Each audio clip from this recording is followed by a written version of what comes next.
installed the petrol in Spokane, Washington. Actually, Spokane Valley. No, Spokane, Washington. I thought I would leave in the morning, and I got up at 6 o'clock local time and went into the truck shop. Wanted to do a couple of small repairs, and they kept me for 2 hours. So I went and had breakfast, came back, still waited another hour and a half, and then finally they pulled me in. And what I wanted to check was I wanted them to test my batteries, because I thought I had a short somewhere because there's still too much charge, like in the morning before I start driving. Then I wanted them to check all the tires. And I know some guys would say, hey, why don't you do it yourself? Well, first of all, it's cold outside. And secondly, it's not 18 tires, it's 22 tires, right? It's a lot of work. In cold weather, forget it. I'd rather pay someone else. So they did that. And then I said I wanted to replace my primary fuel filter, which also acts as a water separator. So they did that, and they made the discovery, but more about that in a second. And the last thing they did was fix my glad hand. I just couldn't do it myself. Like the glad hand that goes into the trailer was all just loose, kind of turning, you know. So they fixed that, and then when I went inside to see how my truck was doing, the guy said, hey, look at this, and he shows me my old fuel filter. And right up on top of the filter, there was like something that looked like, like paper towel. Only when you dry your hands with a paper towel in the washroom, kind of like that dark gray material. And it was all kind of crumpled. And he says, I don't know what it is. It may be some kind of biological growth you have in the tank, but no, it looks more like paper. So he said, I'm guessing it came from your filter, either from this one or from the previous one, but basically there was a whole bunch of paper right there blocking the fuel supply. And actually I noticed when I was draining the air out of that fuel filter, I noticed that the fuel was barely dripping. And like before it was much better. And the funny thing is that I just did a low power test at the Caterpillar in Cambridge to someone that charged me too much money, right, when I was complaining. And those guys didn't find anything.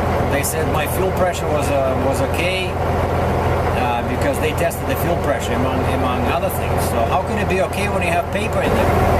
I don't know, maybe it just happened, but I'm just guessing that was one of the causes for the bad fuel mileage I had with that heavy load.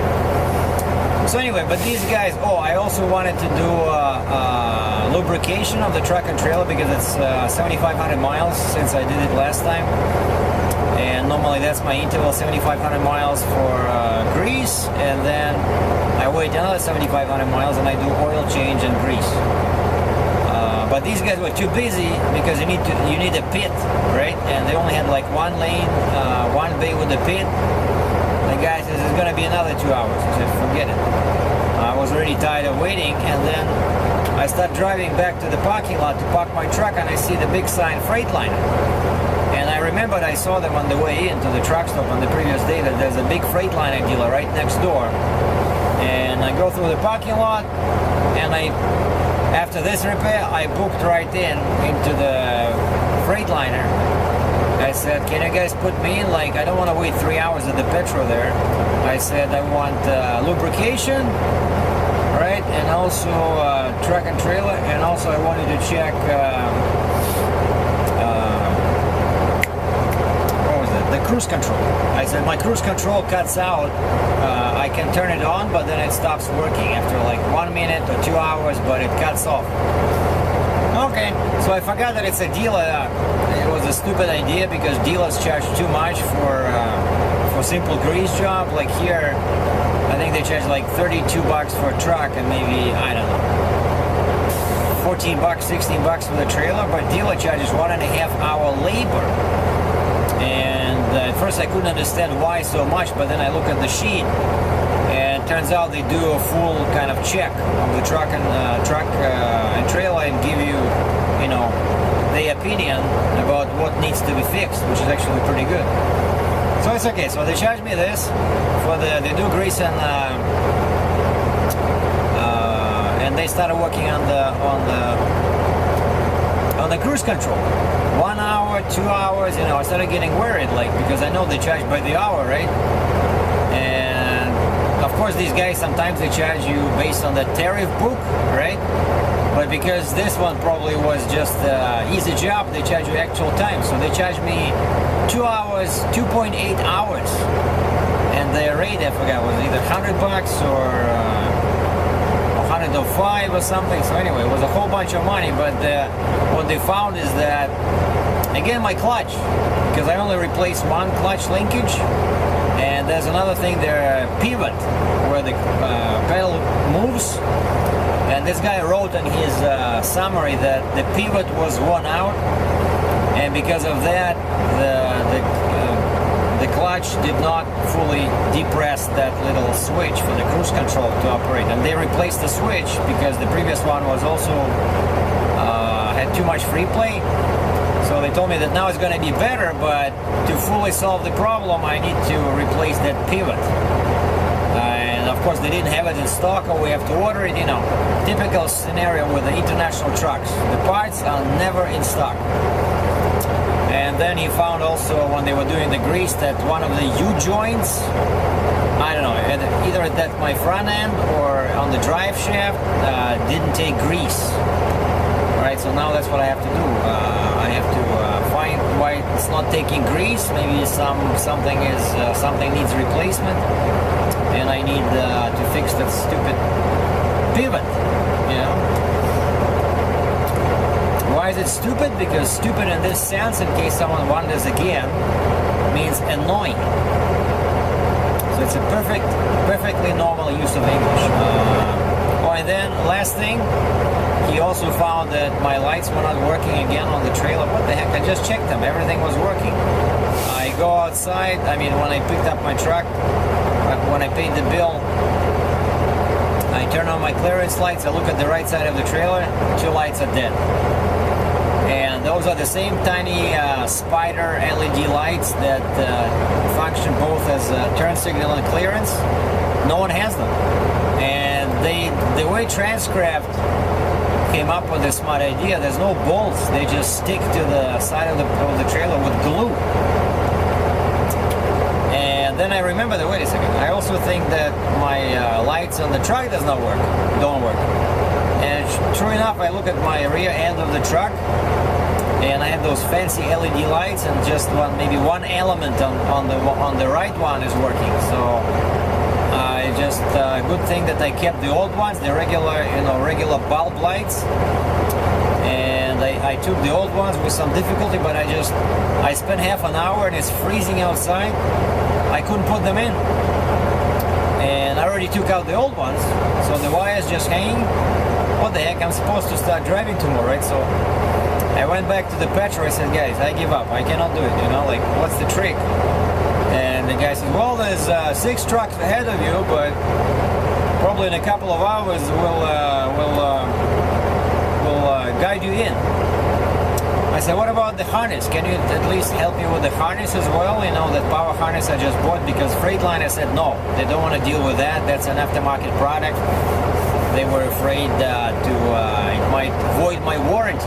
What warranty? I don't have any warranty. It's a 2004 truck, paid off 10 years ago. Well, actually, 2011 to be exact. So anyway, then I'm sitting and I went and I already had dinner. I come back, still it's nothing is moving. And I talked to the guy, said, guys, since you're so busy, could you maybe help me, just give me a tip, how do you put it in? I said, here's the rubber, you have it on your stand, and that's the bulb, the light, like, how do you put it in?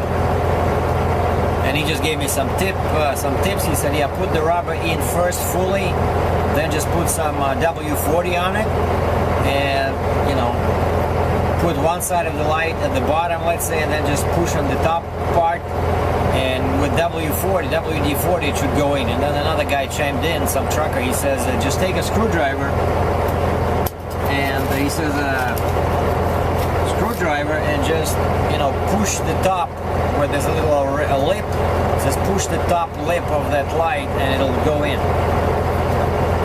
And the guy says, just, if you succeed, let us know, we'll cancel that order. I said, okay. So I go in armed with this new knowledge, and what do you know? It took me only 15 minutes to install 2 lights. No, but those are real tricky. Those with the rubber, I'm telling you, like, if you didn't do it for a long time, you think it's easy. It's not easy, especially when it's cold outside. You know? So I went in, told them I don't need their service anymore, just thanked the guys, and now I'm all ready. At least I still have to find those clearance lights. But anyway, so now it's already what is it? 8 o'clock local time, and I have 6 hours to go to Vancouver, North Vancouver, BC. So I figured I might as well stay at this truck stop and do a reset, because by the time I start moving tomorrow morning, like real early tomorrow morning, I'll have a 36-hour reset, which is great. I'm not gonna have a problem with my logbook, and since my mind is still on the Eastern time, so I'm gonna get up at 3 local time and start driving. And I think I should be there probably around between 10 and 11 local time, maybe 11. Hopefully they'll be okay with that. It's a mine project that machine just sits there that I'm supposed to pick up. But now I'm all ready, pretty much, right? So good air pressure, lights working on the truck. They removed that piece of paper from the fuel filter, new fuel filter. Now I should get a few I should get the good fuel mileage. Oh, and I bought some wire, red and black, and also I got some these things, like a quick connectors for the wire. But I don't trust myself with this one. But I don't know, if I find a hole somewhere that in the firewall, I might as well install it myself. We'll see tomorrow what happens. So that was a quick update from Spokane, Washington. No miles driven today. Lots of money spent in repairs. But hey, we need to help out the community, right? You don't want to Petro or Freightliner close its doors. It just makes sense, you know. Thanks for watching. I'm Sergie Dratchev, Spokane, Washington, US, Earth, Solar System.